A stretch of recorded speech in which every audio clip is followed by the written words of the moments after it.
قل هذه سبيلي أدعو إلى الله على بصيرة أنا ومن اتبعني وسبحان الله وما أنا من المشركين. أعوذ بالله من الشيطان الرجيم. بسم الله الرحمن الرحيم.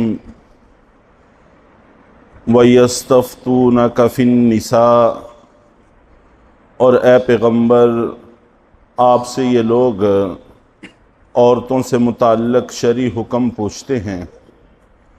قُلِ اللَّهُ يُفْتِيكُمْ فِيهِنَّ، آپ فرما دیجئے کہ اللہ تعالیٰ تم کو ان کا حکم بتاتے ہیں۔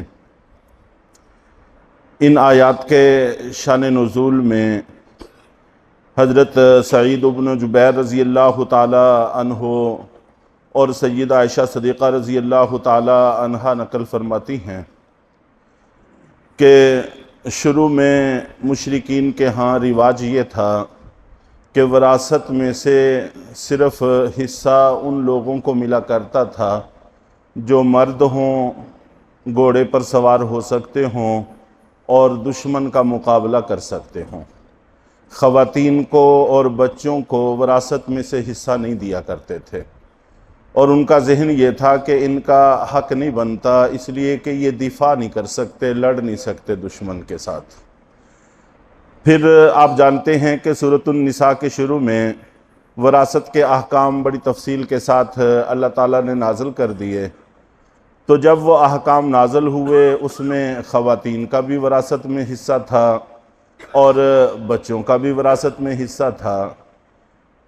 تو صحابہ کرام میں سے بہت سارے لوگوں کو یوں لگا کہ جیسے یہ احکام عارضی طور پر آئے ہوں، اور ممکن ہے کہ کچھ عرصے کے اندر یہ احکام منسوخ ہو جائیں، اس لیے کہ جو دفاع نہیں کر سکتا، لڑ نہیں سکتا، اس کو وراثت میں سے حصہ کیسے مل سکتا ہے؟ ان کا ذہن ابھی بھی اس کو قبول نہیں کرتا تھا۔ چنانچہ جہاں تک ان سے صبر ہو سکا، انتظار ہو سکا، انہوں نے انتظار کیا، اور انتظار کرنے کے بعد پھر آپس میں مشاورت کی کہ خود اللہ کے رسول صلی اللہ علیہ وسلم سے جا کر بات کرنی چاہیے۔ چنانچہ یہاں پر یہ اللہ کے نبی صلی اللہ علیہ وسلم کی خدمت میں حاضر ہوئے اور کچھ سوالات انہوں نے پوچھے۔ ان سوالات میں جن کے جواب پہلی آیات میں نازل ہو چکے ہیں ان کو تو ذکر نہیں کیا گیا، صرف حوالہ دے دیا گیا کہ وہ احکام بیان کیے جا چکے ہیں، اور جو احکامات عورتوں اور یتیم بچوں اور کمزوروں سے متعلق پیچھے آیات میں ذکر نہیں کیے گئے تھے ان کا تذکرہ کیا گیا۔ وہ انشاءاللہ تفصیل کے ساتھ یکے بعد دیگرے آ جائیں گے۔ وَيَسْتَفْتُونَكَ فِي النِّسَاءِ، کہ یہ آپ سے پوچھتے ہیں عورتوں سے متعلق، کہہ دیجئے کہ اللہ تعالیٰ تم کو ان سے متعلق حکم بتائیں گے۔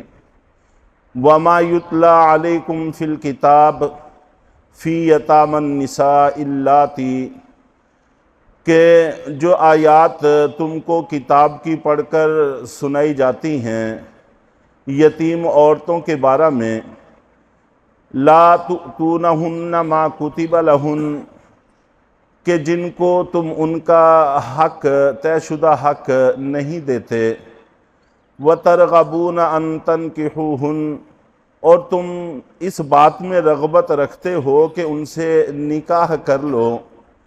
چنانچہ اگر کوئی بچی اس کا والد انتقال کر جاتا تو ظاہر ہے کہ پھر یا اس کا بھائی اس کا وارث بنتا، اس کا ولی بنتا، ذمہ دار بنتا، یا پھر اگر بھائی نہ ہوتے تو چچا بنتا، چچا نہ ہوتے تو چچا کے بیٹے بنتے۔ شریعت میں ایک ترتیب ہے جن کو اولیاء کی ترتیب کہتے ہیں، اسی ترتیب سے وراثت میں عصبہ بنتے ہیں اور ان کو حصہ ملتا ہے، جس کی تفصیلات پہلے درسوں میں گزر چکی ہیں۔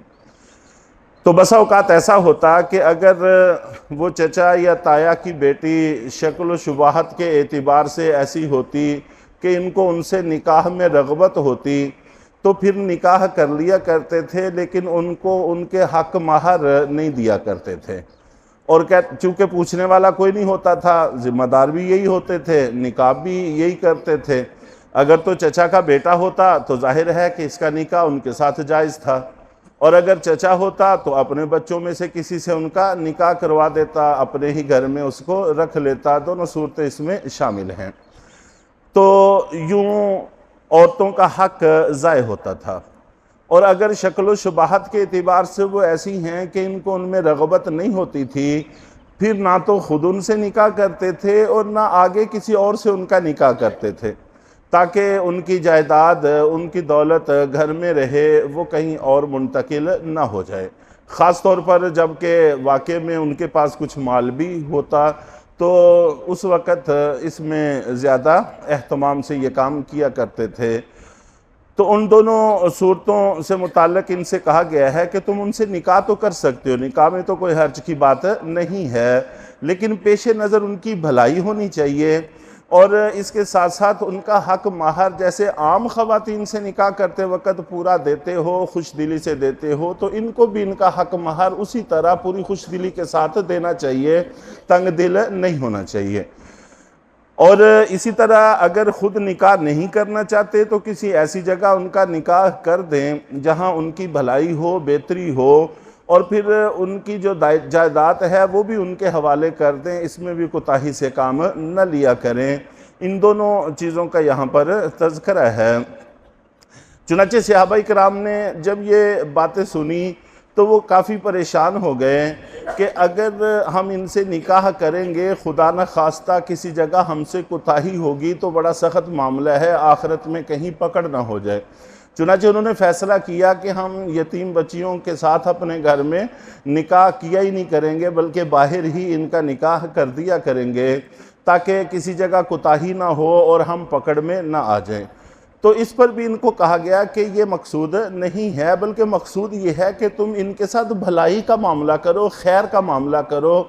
اگر تمہارے پیش نظر بھلائی ہے، خیر ہے، تو اللہ دلوں کے حالات اور دلوں کے بیت جانتے ہیں، تب کوئی پکڑ کی بات نہیں ہے۔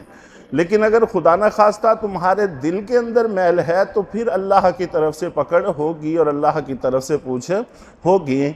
بسا اوقات یتیم بچیوں کا باہر نکاح کرنے میں بھلائی نہیں ہوتی، اس لیے کہ پیچھے پوچھنے والا بسا اوقات کوئی نہیں ہوتا، پیچھا رکھنے والا کوئی نہیں ہوتا، وہاں ان پر زیادتی کا خدشہ ہوتا ہے، تو ایسے میں گھر میں رکھ لینے میں کوئی حرج کی بات نہیں ہے۔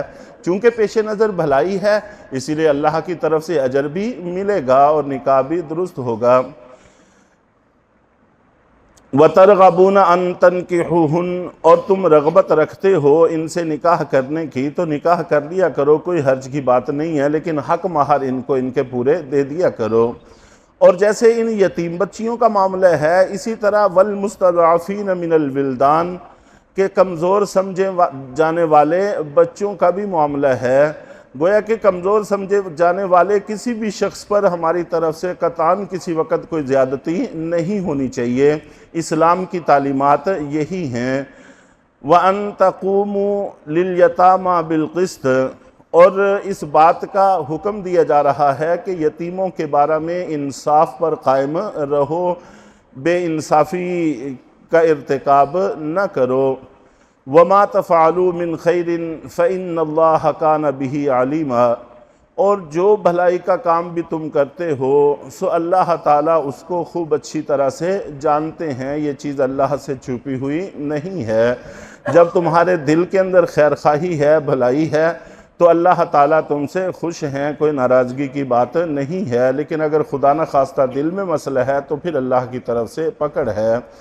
چنانچہ وہ احکام جو سورت کے شروع میں نازل ہوئے ہیں، تو ان آیات میں اللہ نے اس بات کی تائید فرما دی کہ وہ احکام حتمی ہیں، وہ قابل تبدیل نہیں ہیں۔ جو تمہارے ذہنوں میں تاثر قائم ہے کہ یہ احکام شاید بدل جائیں گے، یا کمزور اور بچیاں خواتین وراثت میں حصے دار نہیں ہوتی، یہ درست نہیں ہے۔ اپنے ذہنوں کو درست کرو اور احکام قرآن پاک کے تبدیل کرنے کی امید یا توقع لگا کر نہ بیٹھو۔ اللہ تعالی ہم سب کو عمل کی توفیق عطا فرمائے۔